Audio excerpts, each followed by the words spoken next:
Big boss Malayalam new അപ്ഡേഷനിലേക്ക് പോകാം. നമ്മളെല്ലാവരും പ്രതീക്ഷിച്ചതുപോലെ ജയിലിലേക്ക് 4 പേരെ തിരഞ്ഞെടുക്കുമെന്ന് പറഞ്ഞുവെങ്കിലും ബിഗ് ബോസ് ഒരു ടാസ്ക് അതിനു വേണ്ടി വെച്ചു. 2 പേര് വീതമുള്ള ടീം ആവുക എന്നാണ് പറഞ്ഞത്. 4 പേരാണുള്ളത്. അതിൽ 2 പേര് ഒരു ടീമും 2 പേര് ഒരു ടീമും എന്നിങ്ങനെയാണ്. അപ്പോൾ ബാക്കിയുള്ള എല്ലാവരുടെയും സമ്മതപ്രകാരം തന്നെയാണ് അവർ ടീമായി തിരിഞ്ഞത്. അങ്ങനെ ക്യാപ്റ്റനായ റസ്മിൻ്റെ തീരുമാനം അനുസരിച്ച് ഗബ്രിയും ജിൻഡോയും ഒരു ടീമിലും അഭിഷേകും സിജോയും ഒരു ടീമിലുമായിട്ടാണ് മത്സരിക്കുന്നത്. ഈ ടാസ്കിൽ ഇവർ 2 അറ്റത്തായി നിൽക്കണം.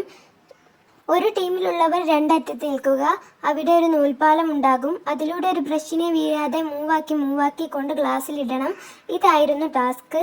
അങ്ങനെ ഏറ്റവും കൂടുതൽ ബ്രഷ് ആ ഗ്ലാസ്സിൽ വീഴ്ത്തുന്ന ടീം ജയിക്കും.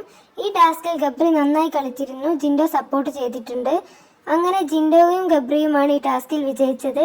അപ്പോൾ ഈ ആഴ്ചയിലെ ജയിലിലേക്ക് പോകുന്നത് അഭിഷേക് ശ്രീകുമാറും സിജോയുമാണ്. നമ്മുടെ ചാനൽ സബ്സ്ക്രൈബ് ചെയ്യാത്തവർ സബ്സ്ക്രൈബ് ചെയ്യണേ.